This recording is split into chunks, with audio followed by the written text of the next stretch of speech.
นะโมตัสสะภะคะวะโตอะระหะโตสัมมาสัมพุทธัสสะนะโมตัสสะภะคะวะโตอะระหะโตสัมมาสัมพุทธัสสะนะโมตัสสะภะคะวะโตอะระหะโตสัมมาสัมพุทธัสสะขอนอบน้อมแด่พระผู้มีพระภาคอรหันตสัมมาสัมพุทธเจ้าพระองค์นั้นซึ่งเป็นผู้ไกลจากกิเลสสัตว์ที่ชอบได้โดยพระองค์เองสวัสดีครับท่านผู้ฟังที่เคารพครับท่านผู้ฟังกำลังรับฟังรายการศึกษาธรรมนำสุขมีเสนอท่านผู้ฟังทุกวันศุกร์ตั้งแต่เวลา 14 นาฬิกาถึง 15 นาฬิกาดำเนินรายการโดยกับผมพลเอกธนัทเดชะมีอาจารย์สุรภาเดชะเป็นผู้ร่วมรายการวันนี้เราได้นำมาตรปิฎกสอบอัตถกถาเล่มที่ 36 มาศึกษากันเกี่ยวกับเรื่องการให้ทานในทานละวรรคซึ่งการให้ทานนี้เป็นการทำบุญทำกุศลในเบื้องต้นแต่ก็มีข้อปฏิบัติที่สลับซับซ้อนอันที่ว่าเป็นงานบุญนั่นก็คือได้ทำบุญถึงแม้จะไม่เข้าใจลึกซึ้งแต่ก็ได้ทำบุญแต่ก็เป็นบุญเพราะมีเจตสิกที่เป็นฝ่ายบุญ15 ดวงมาช่วยกันอันนั้นแก่ศรัทธาศีลสุตตะจาคะปัญญาหิริโอตตัปปะอาโลภะอาโทสะตัตตรมัชฌัตตาและยึดคนละอีก6 คู่คือกายจิตสงบกายจิตเบากายจิตอ่อนกายจิตควรแต่การงานกายจิตคล่องแคล่วกายจิตตรงอันนี้ถึงเราไม่เข้าใจลึกซึ้งแต่ก็เป็นบุญแต่ถ้าเข้าใจหลักของการให้ทานโดยใช้ปัญญาแล้วก็มีปัญญาประกอบด้วยเรียกว่ากุศลตามที่เราเข้าใจกันนั้นการให้ทานนั้นจะได้บุญได้กุศลก็ประกอบไปด้วย 1. ทานที่ได้มานั้นเป็นของบริสุทธิ์ 2. ผู้ให้ทานนั้นเป็นผู้ที่มีจิตเป็นบุญเป็นกุศลและที่สำคัญก็คือผู้ที่รับทานนั้นยิ่งเป็นผู้มีศีลสมาธิปัญญามากเท่าไหร่อานิสงส์ของการให้ทานก็จะมีมากขึ้นเท่านั้น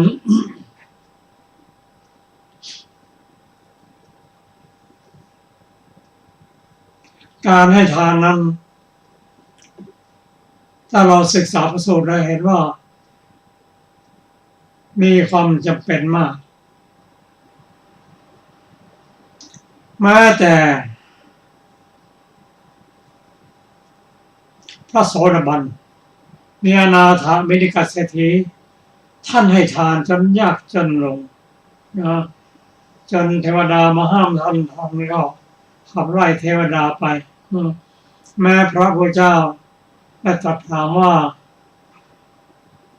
ท่านเศรษฐีท่านให้ทานจนยากจนลงอย่างนี้ท่านยังให้ทานอยู่หรือท่านอนาถกลับทูลว่าข้าพระองค์ยังให้ทานอยู่ถึงแม้ว่าของที่ให้ทานนั้นจะไม่ประณีตเป็นครั้งก่อนมีข้าวไปเกลียนเป็นต้นพระพุทธเจ้าตรัสว่าท่านเศรษฐีการให้ทานนั้น ถ้าท่านมีเจตนาที่ดีแล้วการให้ทานของท่านนั้นมีผลโดยเฉพาะการให้ทานนั้นกับบุคคลผู้เป็นอริยบุคคลเราก็ย่อมให้ผลมากแม้เทวดาเข้าไปแม้พระอินทร์ท่านขาดการให้ทานท่านเดือดร้อนว่าการให้ทานกับการไม่ให้ทานนั้นแตกต่างกันท่านมีรัศมีน้อยกว่าเทวดาที่เกิดมาที่หลังจะให้ทานนั้นท่านจึงพยายามหาทางมาทำทานเราจะเห็นความสำคัญของการให้ทานดังที่เรียนมานี้ และการให้ทานนั้น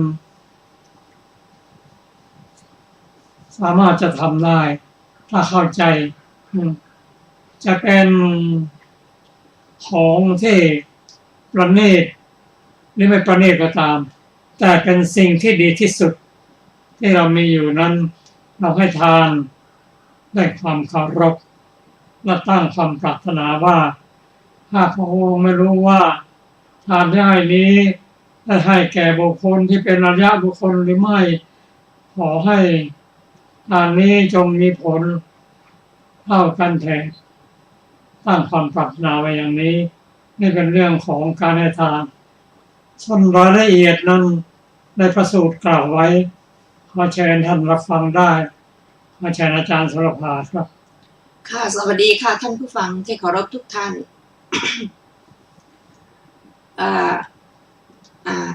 ในสูตรนะคะที่ว่าด้วยสิ่งอำนวยผลเลิศนะคะสูตรนี้ชื่อว่า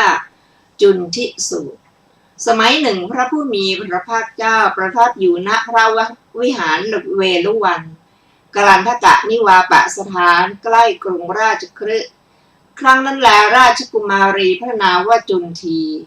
แวดล้อมด้วยรถ500 คันและกุมารี500 คนเข้าไปเฝ้าพระผู้มีพระภาคเจ้าถึงที่ประทับถวายบังคมแล้วประทับนั่งหน้าที่ควรส่วนข้างหนึ่งครั้นแล้วได้กราบทูล ข้าแต่พระองค์ผู้เจริญราชกุมารพระนามว่าจุนทะพระพาดาของหม่อมฉันกล่าวอย่างนี้ว่าหญิงหรือชายเป็นผู้ถึงพระพุทธเจ้าเป็นสรณะถึงพระธรรมเป็นสรณะถึงพระสงฆ์เป็นสรณะเว้นขาดจากปาณาติบาตเว้นขาดจากอธินาทานเว้นขาดจากกาเมสุมิจฉาจารเว้นขาดจากมุสาวาทเว้นขาดจากการดื่มน้ำเมาและคือสุราและเมรัยอันเป็นที่ตั้งแห่งความประมาทผู้นั้นตายไปแล้วย่อมเข้าถึงสุคติอย่างเดียวไม่เข้าถึงทุกติดังนี้หม่อมฉันจึงขอทูลถามว่าผู้ที่เลื่อมใสในศาสดาเช่นไรเมื่อตายไปแล้วจึงเข้าถึงสุคติอย่างเดียวไม่เข้าถึงทุกติผู้ที่เลื่อมใสในธรรมเช่นไรเมื่อตายไปแล้วจึงเข้าถึงสุคติอย่างเดียวไม่เข้าถึงทุกติผู้ที่เลื่อมใสในสงฆ์เช่นไรเมื่อตายไปแล้วจึงเข้าถึงสุคติอย่างเดียวไม่เข้าถึงทุกติผู้ที่ทำให้บริบูรณ์ในศีลเช่นไรเมื่อตายไปแล้วจึงเข้าถึงสุคติอย่างเดียวไม่เข้าถึงทุกติพระผู้มีพระภาคเจ้าตรัสว่าดูก่อนจุนทีสัตว์ที่ไม่มีเท้าก็ดีมี2 เท้าก็ดีมี4 เท้าก็ดีมีเท้ามากก็ดีมีรูปก็ดีไม่มีรูปก็ดีมีสัญญาก็ดีไม่มีสัญญาก็ดีมีสัญญาก็ไม่ใช่ไม่มีสัญญาก็ไม่ใช่ก็ดีมีประมาณเท่าใดพระตถาคตอรหันตสัมมาสัมพุทธเจ้าบัณฑิตกล่าวว่าเลิศกว่าสัตว์เหล่านั้นชนเหล่าใดเลื่อมใสในพระพุทธเจ้าชนเหล่านั้นชื่อว่าเลื่อมใสในสิ่งที่เลิศ ก็วิบากอันเลิศย่อมมีแก่บุคคลที่เริ่มใสในสิ่งที่เลิศธรรมที่เป็นปัจจัยปรุงแต่งก็ดีที่ปัจจัยไม่ปรุงแต่งก็ดีมีประมาณเท่าใดวิราคะคือทำอันย่ำยีความเมากำจัดความกระหายถอนเสียซึ่งอาลัยเข้าไปตัดวัฏฏะเป็นที่สิ้นตัณหาเป็นที่คลายกำลังเป็นที่ดับนิพพานบัณฑิตกล่าวว่าเลิศกว่าธรรมเหล่านั้นชนเหล่าใดเลื่อมใสในวิราคะธรรมชนเหล่านั้นชื่อว่าเลื่อมใสในสิ่งที่เลิศก็วิบากอันเลิศย่อมมีแก่บุคคลผู้เลื่อมใสในสิ่งที่เลิศหมู่ก็ดีคณะก็ดีมีประมาณเท่าใดสงฆ์สาวกของพระตถาคตคือคู่แห่งบุรุษสี่บุรุษบุคคล8นี้สงฆ์สาวกของพระผู้มีพระภาคเจ้าเป็นผู้ควรของคำนับเป็นผู้ควรของต้อนรับเป็นผู้ควรของทำบุญเป็นผู้ควรทำอัญชลีเป็นนาบุญของโลกไม่มีนาบุญอื่นยิ่งกว่าบัณฑิตกล่าวว่าเลิศกว่าหมู่หรือคณะเหล่านั้นชนเหล่าใดเลื่อมใสในสงฆ์ชนเหล่านั้นชื่อว่าเลื่อมใสในสิ่งที่เลิศก็วิบากอันเลิศย่อมมีแก่บุคคลผู้ที่เลื่อมใสในสิ่งที่เลิศศีลมีประมาณเท่าใดศีลที่พระอริยเจ้าใคร่แล้วคือศีลที่ไม่ขาดไม่ทะลุไม่ด่างไม่พร้อยเป็นไทยอันวินยูชนสรรเสริญอันตัณหาและทิฏฐิไม่ลูบคลำเป็นไปเพื่อสมาธิบัณฑิตกล่าวว่าเลิศกว่าศีลเหล่านั้นชนเหล่าใดย่อมทำให้บริบูรณ์ในอริยกันตศีลชนเหล่านั้นชื่อว่าทำให้บริบูรณ์ในสิ่งที่เลิศก็วิบากอันเลิศย่อมมีแก่บุคคลผู้ทำให้บริบูรณ์ในสิ่งที่เลิศบุญอันเลิศคืออายุวรรณะยศเกียรติสุขและกำลังย่อมเจริญแก่บุคคลผู้รู้แจ้งธรรมที่เลิศเลื่อมใสในสิ่งที่เลิศคือเลื่อมใสในพระพุทธเจ้าผู้เลิศผู้เป็นทักขิณัยบุคคลชั้นเยี่ยมเลื่อมใสในพระธรรมที่เลิศอันปราศจากราคะเป็นที่เข้าไปสงบเป็นสุขเลื่อมใสในพระสงฆ์ผู้เลิศเป็นนาบุญชั้นเยี่ยมให้ทานในสิ่งที่เลิศปราดผู้ถือมั่นธรรมที่เลิศให้สิ่งที่เลิศเป็นเทวดาหรือมนุษย์ย่อมถึงสถานที่เลิศบันเทิงใจอยู่จบจุลที่สูตรที่2ซึ่งมีอรรถกถาวินิจฉัยดังต่อไปนี้บทว่าปัญจหิรัฐสเตหิความว่าเจ้าหญิงจุนทีเสวยพระกรยาหารเช้าแล้วเสด็จเข้าเฝ้าพระชนกให้จัดรถ500 คันมีรถเหล่านั้นแวดล้อมแล้วบทว่าอุปสังกมิความว่าเจ้าหญิงจุนทีดำริว่าเราจักทูลถามข้อสนทนาปัญหาที่เราให้เป็นไปกับพระเชษฐพาดาพี่ชายนะที่ชื่อเจ้าชายจุนทะดังนี้คือถือของหอมดอกไม้และจุนเป็นต้นแล้วจึงเข้าไปเฝ้าบทว่าอาเทวโสโหติได้แก่เมื่อผู้ใดนั้นอีกอย่างหนึ่งนั้นผู้ใดนั้นบทว่าอริยกันตานิศีลานิได้แก่ศีลสัมปยุตด้วยมรรคและผลก็ศีลเหล่านั้นเป็นศีลอันน่าใคร่ของพระอริยะทั้งหลายเพราะฉะนั้นจึงไม่ละแม้ในภพอื่นบทที่เหลือพึงทราบแม้โดยนัยยะที่ท่านกล่าวไว้แล้วในอัคคัปปสาทสูตรจตุกนิบาตก็จบอรรถกถาของจันทิสูตรที่2นะคะวันนี้เราจะ ศึกษาต่อไปในสูตรที่ชื่อว่าอุคหะสูตรว่าด้วยหน้าที่ของภรรยาที่ดีสมัยหนึ่งพระผู้มีพระภาคเจ้าประทับอยู่ที่ชาติยาวันใกล้เมืองพัทยะ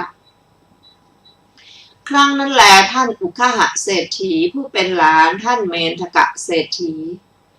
ได้เข้าไปเฝ้าพระผู้มีพระภาคเจ้าถึงที่ประทับถวายบังคมแล้วนั่งณที่ควรส่วนข้างหนึ่งครั้นแล้วได้กราบทูลว่าข้าแต่พระองค์ผู้เจริญขอพระผู้มีพระภาคเจ้าพร้อมด้วยภิกษุ3 รูปจงทรงรับภัตตาหารของข้าพระองค์ในวันพรุ่งนี้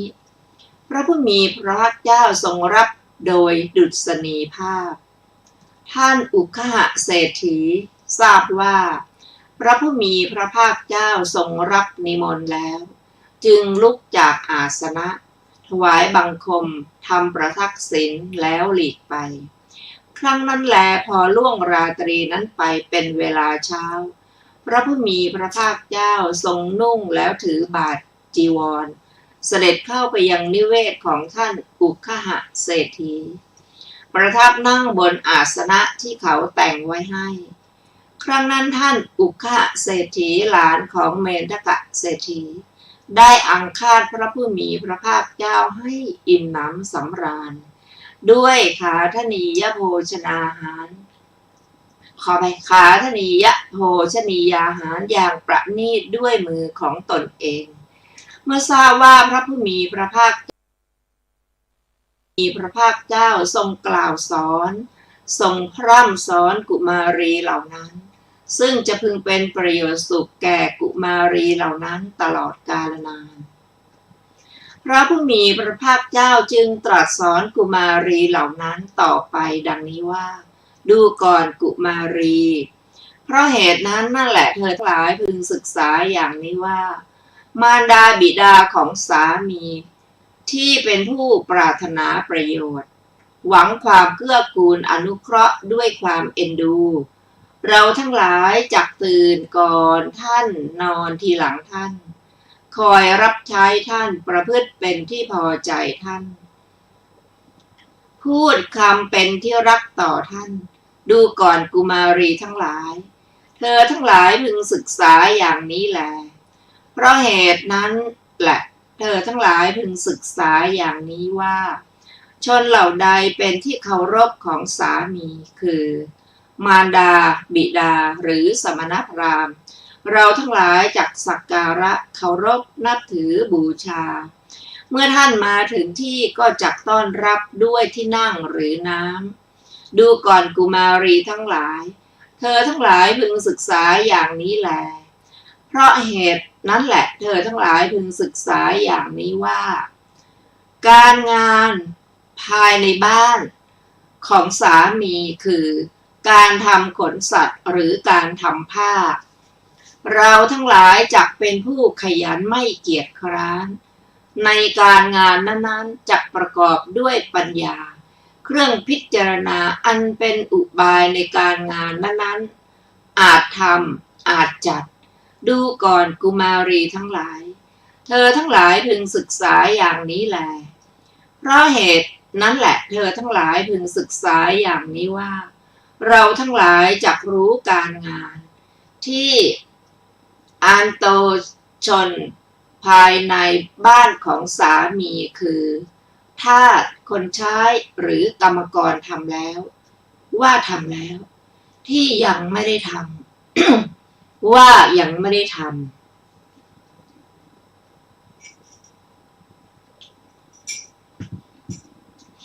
จักรู้คนป่วยไข้ว่ามีกำลังหรือไม่มีกำลังหรือจักแบ่งของเคี้ยวของบริโภคให้ตามเหตุที่ควรดูก่อนกุมารีทั้งหลายเธอทั้งหลายพึงศึกษาอย่างนี้แลเพราะเหตุนั่นแหละเธอทั้งหลายพึงศึกษาอย่างนี้ว่าเราทั้งหลายจักยังทรัพย์ข้าวเปลือกเงินหรือทองที่สามีหามาได้ให้คงที่ด้วยการรักษาคุ้มครอง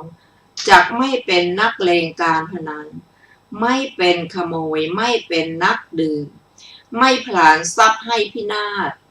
ดูก่อนกุมารีทั้งหลายเธอทั้งหลายพึงศึกษาอย่างนี้แลดูก่อนกุมารีทั้งหลายมาตุคามผู้ประกอบด้วยธรรม5 ประการนี้แลเมื่อตายไปย่อมเข้าถึงความเป็นสหายของเทวดาเหล่ามะนา ปกายิกา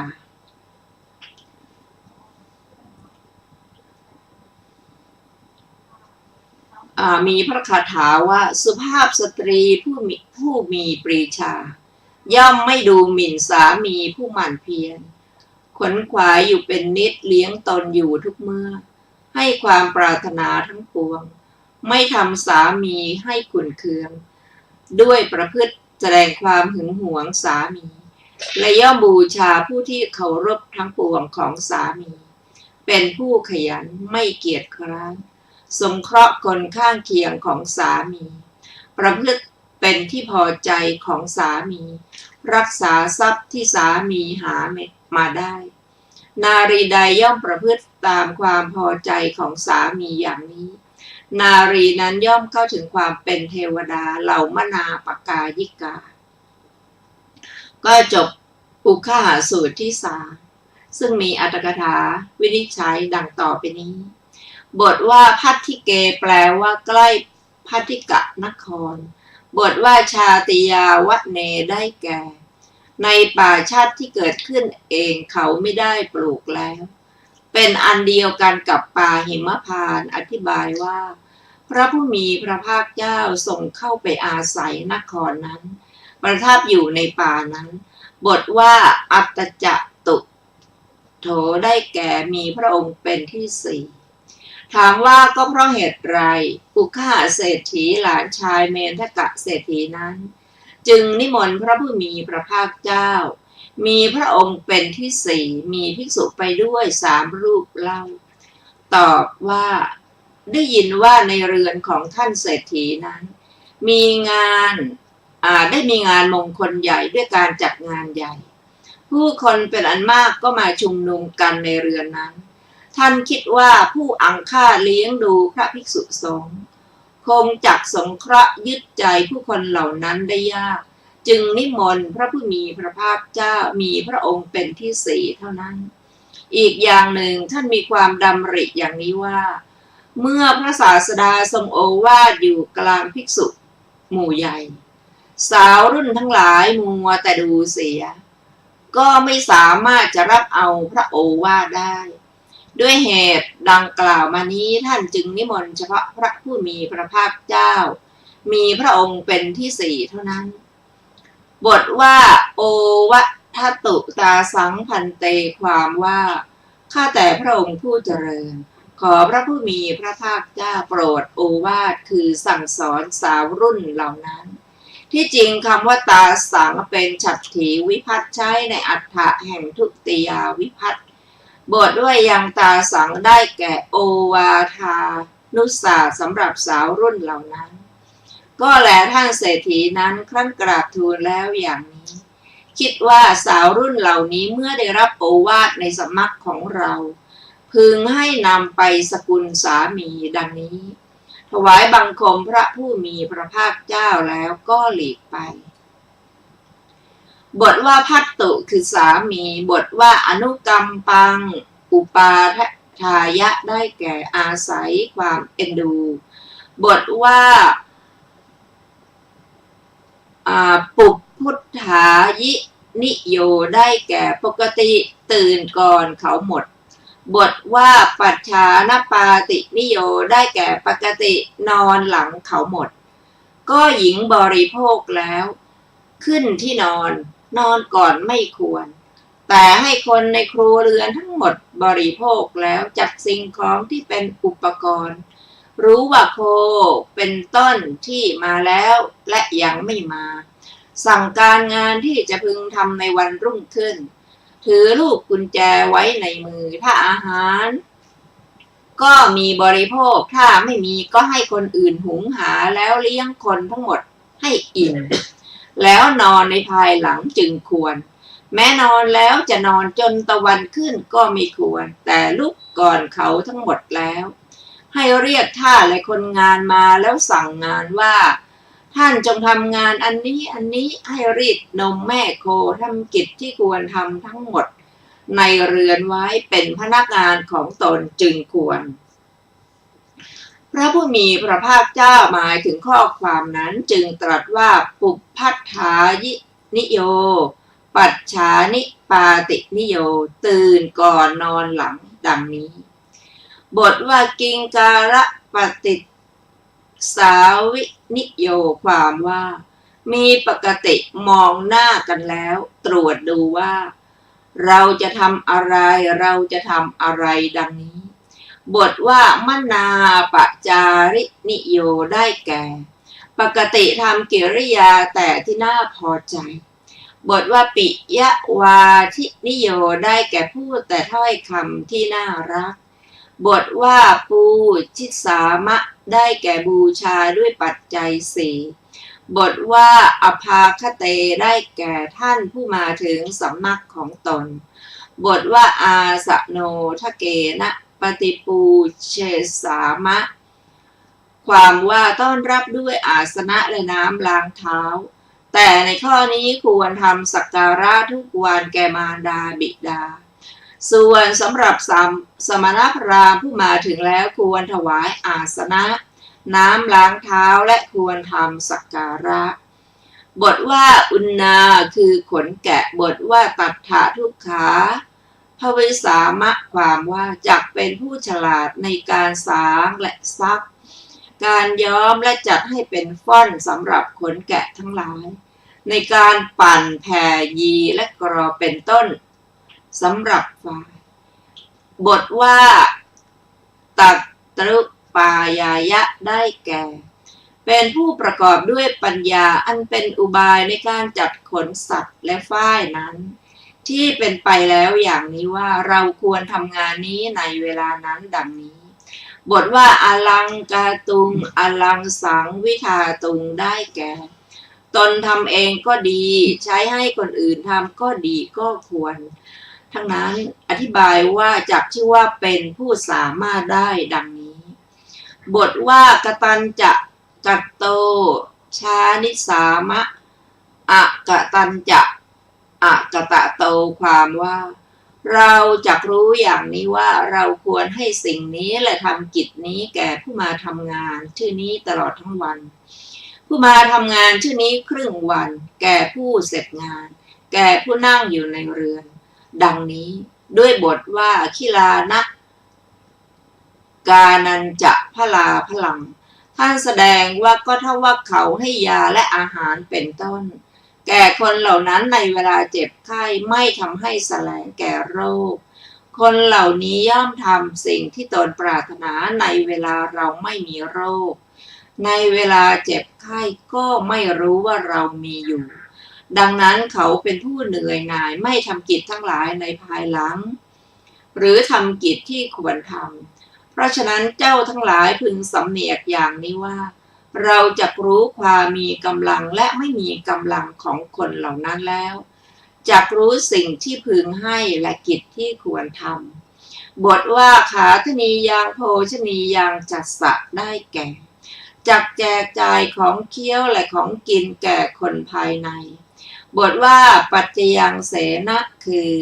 ตามส่วนที่เขาควรจะได้อธิบายว่าตามสมควรแก่ส่วนอันตนพึงได้บทว่าสังวิภะชิสามะคือจักให้บทว่าสัมปาเทสามะคือจักให้ถึงพร้อมบทว่าอทุตีได้แก่ไม่เป็นหญิงนักเลงโดยเป็นนักเลงผู้ชายและนักเลงสุราบทว่าอาเทนีคือไม่เป็นหญิงขโมยไม่เป็นหญิงโจรบทว่าอโสนทีคือไม่เป็นนักเลงมีนักเลงสุราเป็นต้นพระผู้มีพระภาคเจ้าจบพระสูตรอย่างนี้แล้วเมื่อทรงสรุปด้วยคาถาทั้งหลายจึงตรัสคำเป็นต้นว่าโยนังพระชิตะสัพพทาดังนี้บรรดาบทเหล่านั้นบทว่าภารติได้แก่หาเลี้ยงบำรุงบทว่าสัพพกามหรังคือให้สิ่งน่าใคร่ทั้งปวงบทว่าโสถีแปลว่าเป็นหญิงที่ดีบทว่าเอวังวัตติได้แก่ประพฤติวัดประมาณเท่านี้ให้บริบูรณ์บทว่ามะนาปานามะเตเทวาได้แก่เทวดาชั้นนิมานรดี ก็จริงอยู่เทวดาเหล่านั้นเรียกกันว่านิมานรดีและมนาปาเพราะเนรมิตรูปที่ตนปรารถนาแล้วอภิรมย์จบอรรถกถาอุคหสูตรที่ 3ต่อไปเราจะได้ศึกษาสีหสูตรว่าด้วยผลแห่งทาน5ประการสมัยหนึ่งพระผู้มีพระภาคเจ้าประทับอยู่ณกูตาคารศาลาป่ามหาวันใกล้เมืองเวสาลีครั้งนั้นแลสีหเสนาบดีไปเฝ้าพระผู้มีพระภาคเจ้าถึงที่ประทับถวายบังคมแล้วนั่งณที่ควรส่วนข้างหนึ่งครั้นแล้วได้ทูลถามว่าข้าแต่พระองค์ผู้เจริญพระผู้มีพระภาคเจ้าทรงสามารถบัญญัติผลแห่งทานที่จะพึงเห็นได้ในปัจจุบันหรือหนอพระผู้มีพระภาคตรัสว่าสามารถท่านสีหเสนาบดีแล้วจึงตรัสต่อไปว่าดูก่อนท่านสีหเสนาบดีทายกผู้เป็นทานบดีย่อมเป็นที่รักที่ชอบใจของชนเป็นอันมากแม้ข้อนี้เป็นผลแห่งทานที่จะพึงเห็นเองอีกประการหนึ่งสัตว์บุรุษผู้สงบย่อมคบหาทายกผู้เป็นทานบดีแม้ข้อนี้ก็เป็นผลแห่งทานที่จะพึงเห็นเองอีกประการหนึ่งกิตติศัพท์อันงามของทายกผู้เป็นทานบดีย่อมขจร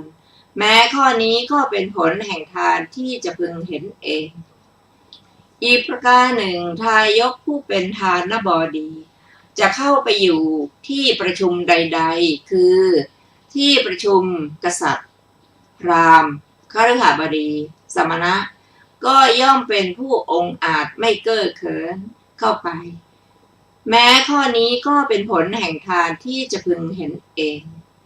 อีกประการหนึ่งทายกผู้เป็นทานบดีเมื่อตายไปแล้วย่อมเข้าถึงสุคติโลกสวรรค์แม้ข้อนี้ก็เป็นผลแห่งทานที่จะพึงได้ในสัมปรายภพ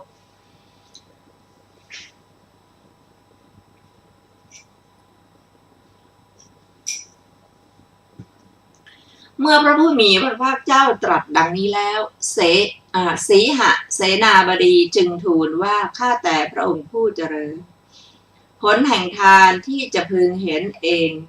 4ข้อเหล่านี้พระผู้มีพระภาคเจ้าได้ตรัสบอกแล้วข้าพระองค์ย่อมเชื่อต่อผู้มีพระภาคเจ้าในผลแห่งทาน4ข้อ4ข้อนี้ก็หาไม่ได้แม้ข้าพระองค์เองก็ทราบดีคือข้าพระองค์เป็นทายกเป็นทานบดีย่อมเป็นที่รักเป็นที่ชอบใจของชนเป็นอันมากสัตว์บุรุษผู้สงบย่อมคบหาข้าพระองค์ผู้เป็นทายกเป็นทานบดีกิตติศัพท์อันงามของข้าพระองค์ผู้เป็นทายกเป็นทานบดีย่อมขจรทั่วไปว่าสีหเสนาบดีเป็นทายกเป็นทานบดีเป็นผู้บำรุงพระสงฆ์ข้าพระองค์ผู้เป็นทายกเป็นทานบดีจะเข้าไปสู่ที่ประชุมใดๆคือที่ประชุมกษัตริย์พราหมณ์คฤหบดีสมณะก็ย่อมเป็นผู้แกล้วกล้าไม่เก้อเขินเข้าไปข้าแต่พระองค์ผู้เจริญผลแห่งทานที่จะพึงเห็นเอง4ข้อนี้พระผู้มีพระภาคเจ้าตรัสบอกแล้วข้าพระองค์ย่อมเชื่อต่อพระผู้มีพระภาคเจ้าในผลแห่งทาน4ข้อนี้ก็หาไม่ได้แม้ข้าพระองค์เองก็ย่อมทราบดีส่วนผลของทานที่จะพึงเห็นเองข้อที่5ที่พระผู้มีพระภาคเจ้าตรัสบอกข้าพระองค์ว่าทายกผู้เป็นทานบดีเมื่อตายไปแล้วย่อมเข้าถึงสุคติโลกสวรรค์ข้าพระองค์ย่อมไม่ทราบก็แต่ว่าข้าพระองค์ย่อมเชื่อต่อพระผู้มีพระภาคเจ้าในข้อนี้พระผู้มีพระภาคเจ้าตรัสย้ำว่าอย่างนั้นท่านสีหะอย่างนั้นท่านสีหะทายกผู้เป็นทานบดีเมื่อตายไปแล้วย่อมเข้าถึงสุคติโลกสวรรค์มีคาถาว่านรชนผู้ไม่ตระหนี่ให้ทานย่อมเป็นที่รักของชนเป็นอันมาก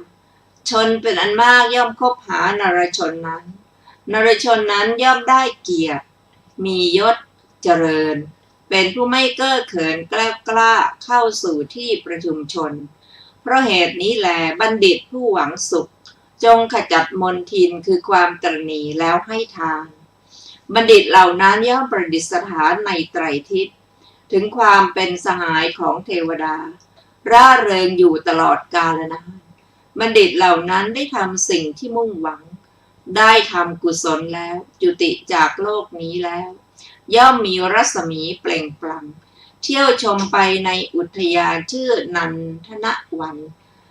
ย่อมเพียบพร้อมด้วยกามคุณห้าเพลิดเพลินรื่นเริงบันเทิงใจอยู่ในนันทวันขอไปอยู่ในนันทนวันสาวกทั้งปวงของพระสุคตผู้ไม่มีกิเลสผู้คงที่ทำตามพระดำรัสของพระองค์แล้วย่อมร่าเริงทุกเมื่อจบสีหสูตรที่สี่สีหสูตรมีอรรถกถาวินิจฉัยดังต่อไปนี้บทว่าสันทิฏฐิกังได้แก่ที่พึงเห็นเองบทว่าทายโกคือเป็นผู้กล้าในการให้อธิบายว่าไม่ใช่หยุดอยู่ด้วยเหตุเพียงชื่อว่าทานเป็นของดีเท่านั้น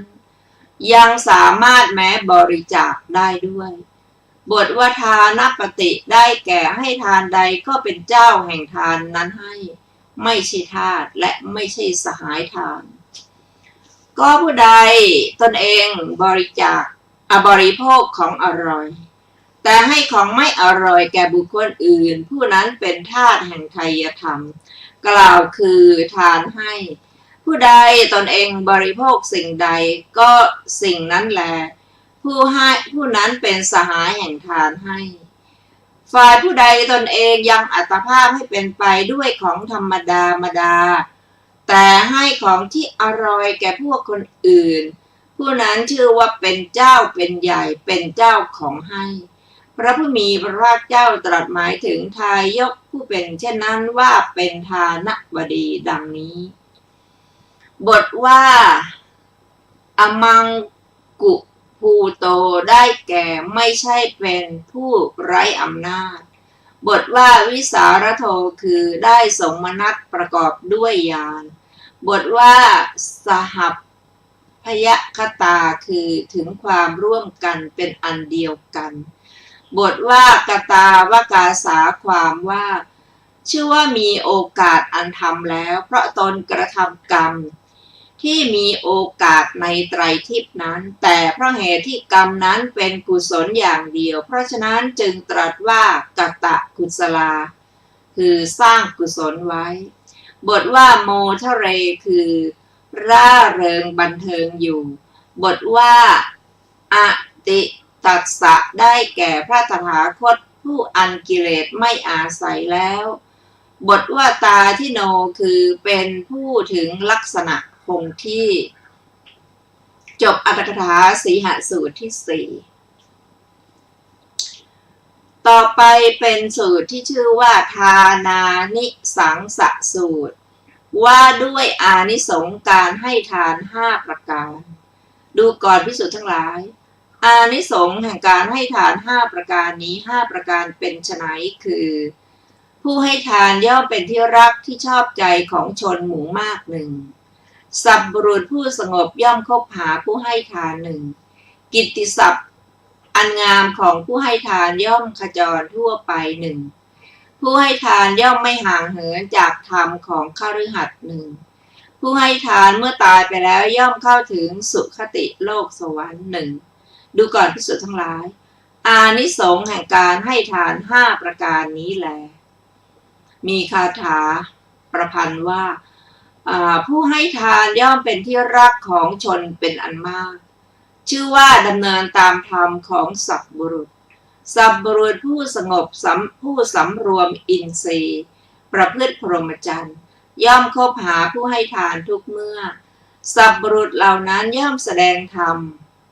เป็นที่บรรเทาทุกข์ทั้งปวงแก่เขา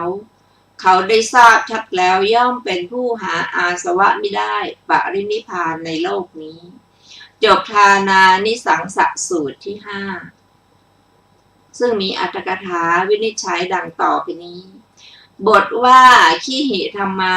อนะปะคะโตโหติคือเป็นผู้มีศีลห้าไม่ขาดบทว่าสตังธรรมังอนุกะมังได้แก่ผู้ดำเนินตามธรรมของสัตบุรุษคือมหาบุรุษบทว่าสันโตนังพระชันติได้แก่สัตบุรุษทั้งหลายคือพระพุทธเจ้าพระปัจเจกพุทธเจ้าและสาวกของพระตถาคตย่อมคบหาเขาก็จบอรรถกถาของทานานิสังสสูตรที่5ต่อไปเป็นกาลฐานสูตรว่าด้วยกาลฐานสูตรอากาลฐาน5นะคะดูก่อนภิกษุทั้งหลายกาลฐาน5ประการนี้5ประการเป็นไฉนคือทายกย่อมให้ทานแก่ผู้มาสู่ถิ่นของตนหนึ่งทายกย่อมให้ทานแก่ผู้เตรียมจะไปหนึ่งทายกย่อมให้ทานในสมัยข้าวแพงหนึ่งทายกย่อมให้ข้าวใหม่แก่ผู้มีศีลหนึ่งทายกย่อมให้ผลไม้ใหม่แก่ผู้มีศีลหนึ่งดูก่อนภิกษุทั้งหลายกาลทาน5ประการนี้แล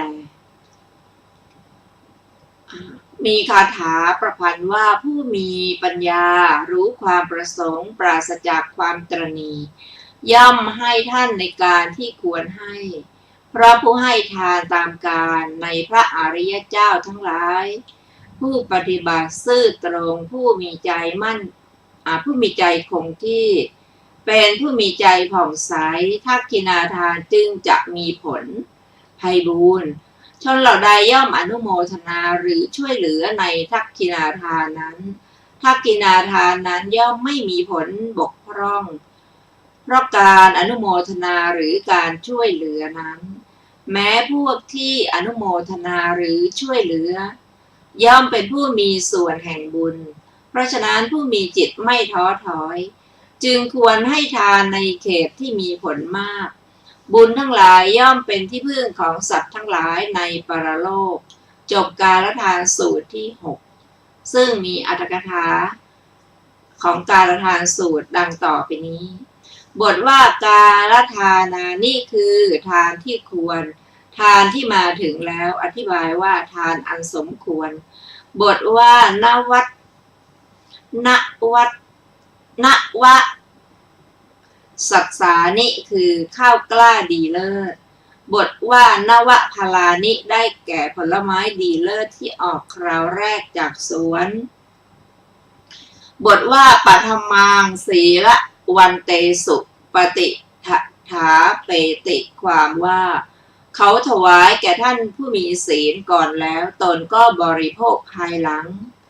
บทว่าวทัญญูคือเป็นผู้รู้ภาสิทธิ์บทว่ากาเลนะชินังได้แก่ทานที่เขาให้อันสมควรที่มาถึง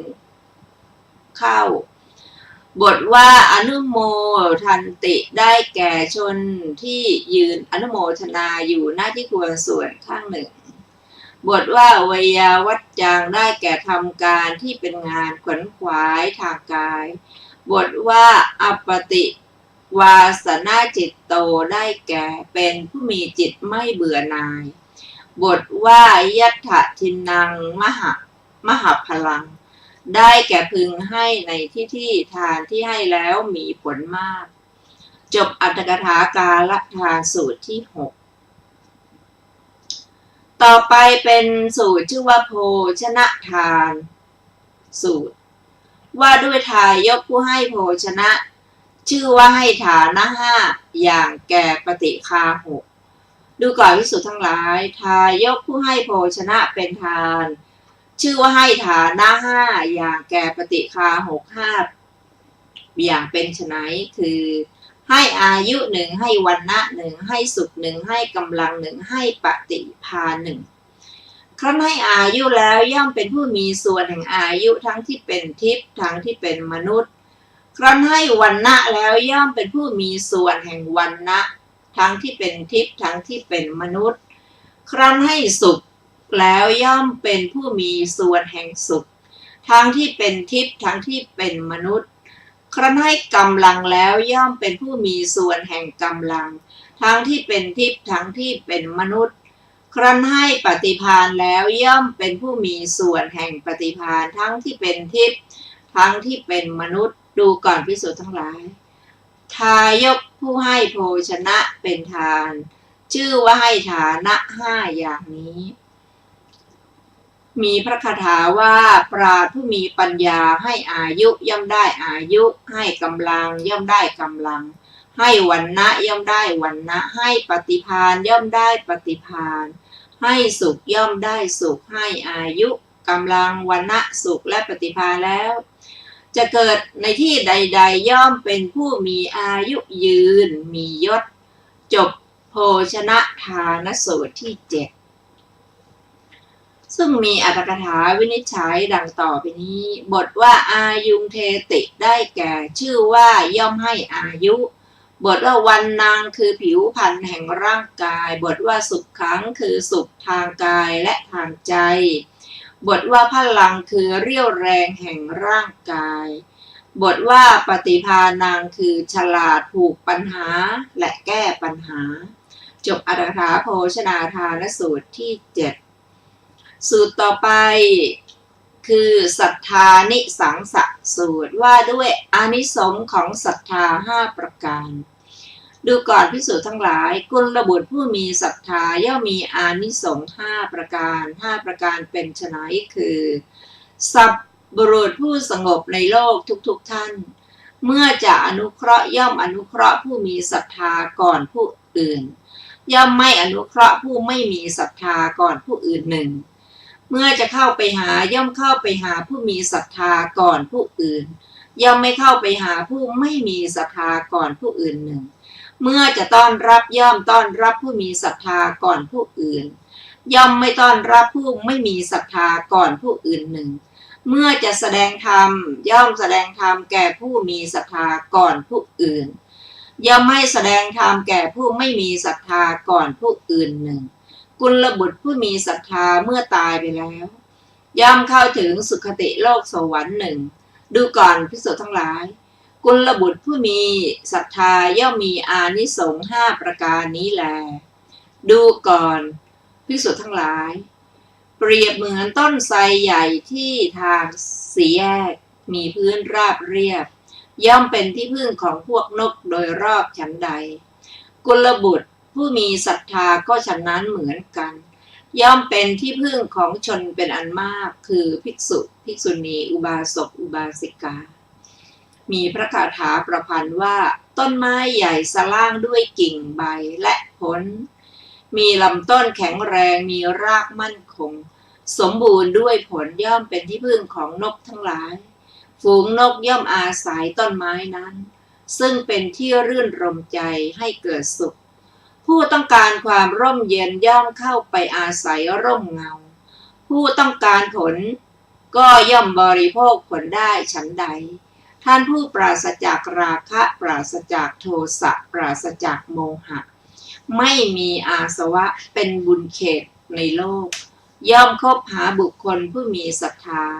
ซึ่งสมบูรณ์ด้วยศีลประพฤติถ่อมตนไม่กระด้างสุภาพอ่อนโยนมีใจมั่นคงฉะนั้นเหมือนกันท่านเหล่านั้นย่อมแสดงธรรมเครื่องบรรเทาทุกข์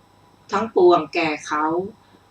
เข้าใจทั่วถึงธรรมนั้นแล้วย่อมเป็นผู้หมดอาสวะกิเลสปรินิพพานจบศรัทธานิสังสสูตรที่8ซึ่งมีอรรถกถาวินิจฉัยดังต่อไปนี้บทว่าอนุกามปันติคืออนุเคราะห์บทว่าขันธิมาวะมหาทุโมคือเหมือนต้นไม้ใหญ่สมบูรณ์ด้วยลำต้นบทว่ามโนระเมอายะตะเนได้แก่ในสถานที่ชุมนุมอันน่ารื่นรม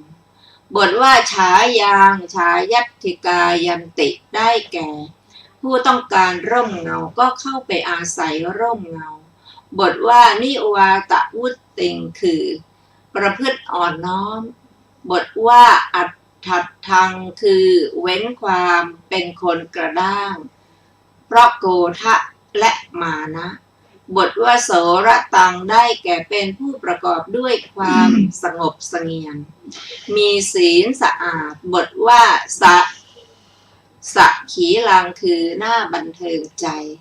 จบอรรถกถาศรัทธานิสังสสูตรที่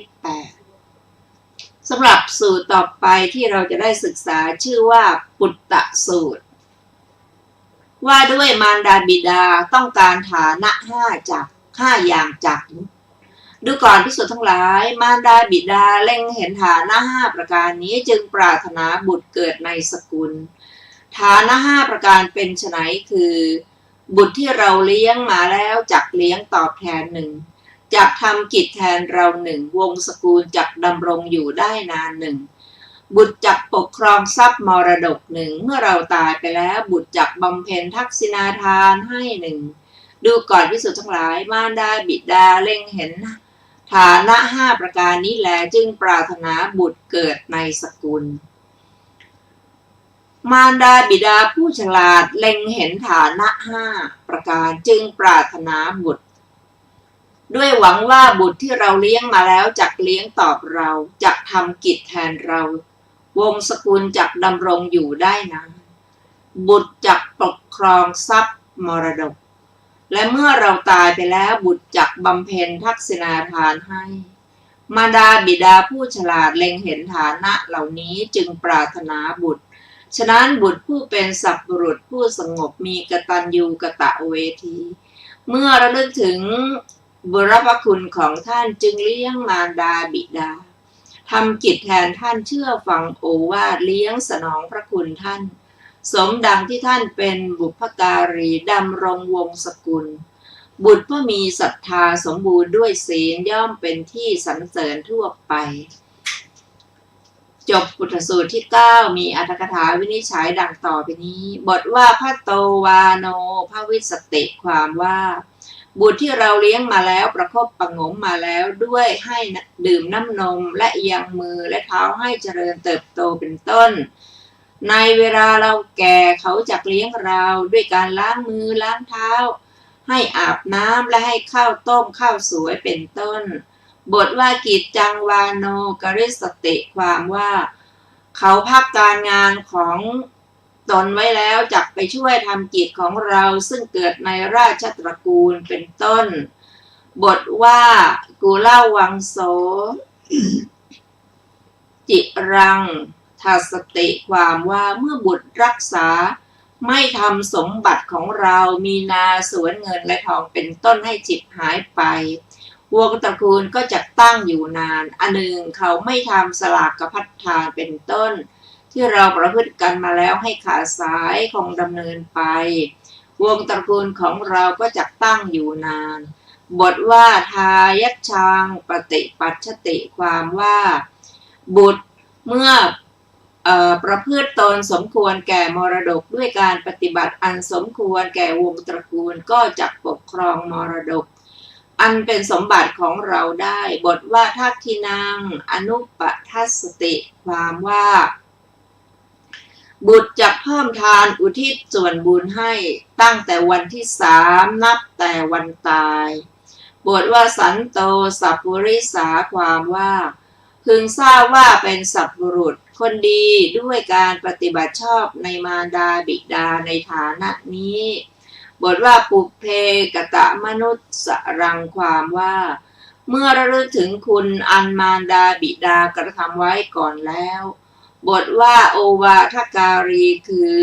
เป็นผู้ทำตามโอวาทที่มารดาบิดาให้ไว้แล้วบทว่าพระตะโปสิงโปสังนะคะโปสิงได้แก่บุตรจักเลี้ยงดูมารดาบิดาซึ่งท่านเลี้ยงตนมาบทว่าปะสังสิโยความว่าเป็นผู้อันมหาชนพึงสรรเสริญในปัจจุบันนั่นแลจบอรรถกถาปุตตสูตรที่ 9ท่านผู้ฟังที่เคารพเข้าวันนี้รายการศึกษาธรรมนำสุขก็ได้หมดเวลาลงแล้วขอบพระคุณทุกท่านที่ได้ร่วมศึกษาด้วยกันเราจะมาพบกันใหม่ในวันพรุ่งนี้เวลา 15 นาฬิกาเป็นต้นไป